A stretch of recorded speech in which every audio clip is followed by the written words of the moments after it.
أم حسبت أن أصحاب الكهف والرقيم كانوا من آياتنا عجبا. أم حسبت، احنا قلنا في أم دي زمان إنها مكونة من كلمتين، كلمة أضربت عن الأول وأنكرت الثاني.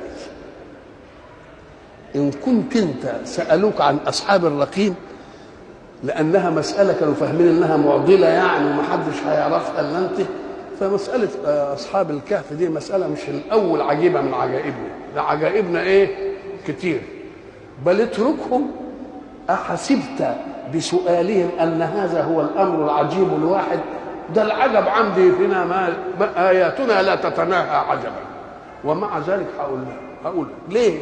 أم قال لك لأن القضية إن كفار مكة أرادوا أن يحرجوا رسول الله صلى الله عليه وسلم، فجابوا واحد اسمه النضر بن الحارث وواحد اسمه عقبة ابن معيط، وقالوا له اذهبوا إلى اليهود في المدينة فهم أهل كتاب يعلمون ما لا نعلم، وقولوا لهم واسألوهم عن قصة محمد دي صادق ولا مش صادق، وإيه الكلام اللي بيقولوا ده.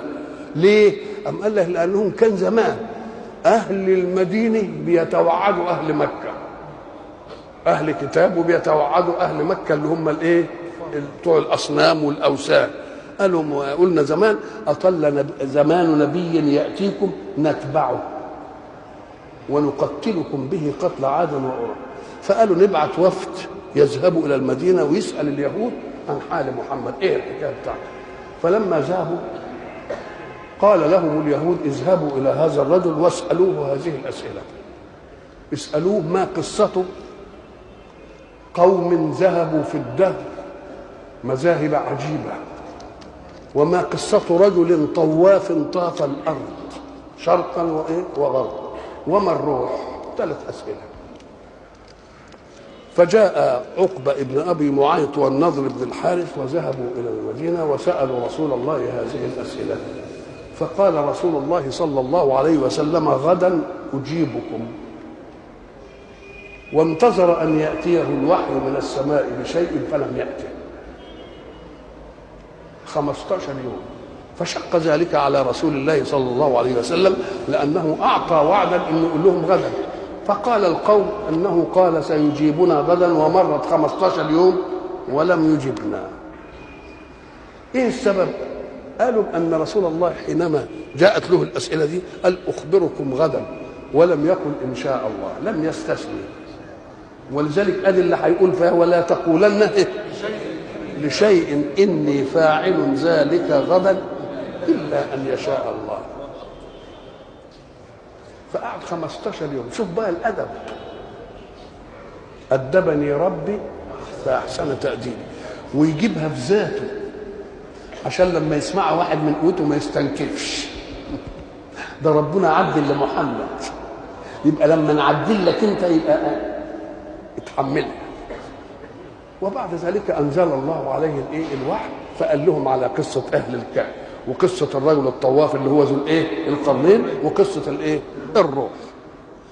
قول الحق سبحانه وتعالى لرسوله ولا تقولن لشيء اني فاعل ذلك غدا لم يبلغنا هذا القول واحد تاني، انما مين اللي قاله لنا؟ هو نفسه، فكأنه امين حتى على نفسه، امين او بيقول لهم انا هو اللي عليا بقوله. ولذلك يقول ايه؟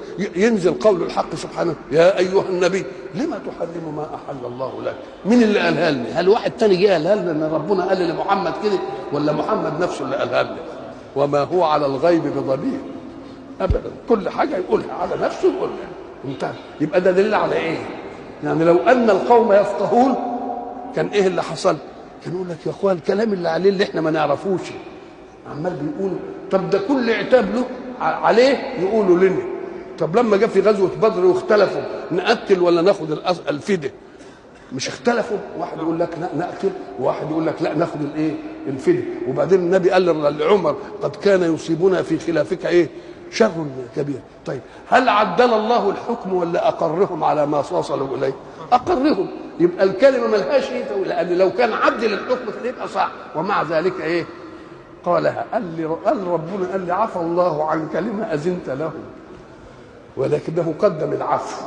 يبقى إذن رسول الله كل أمر يبلغه، ولو تقول علينا بعض الأقاويل وهو اللي يقولها لأخذنا منه باليمين ثم لقطعنا منه الايه. الله يجيب تهديد على نفسه كده، يقول لك صادق بيبلغ اللي قال.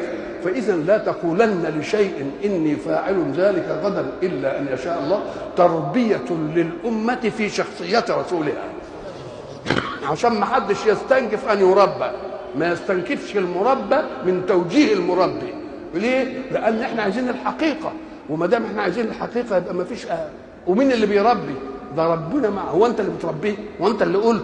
ده ربه اللي قال، اللي بعته هو اللي قال. يبقى دي تربية ولا مش تربية؟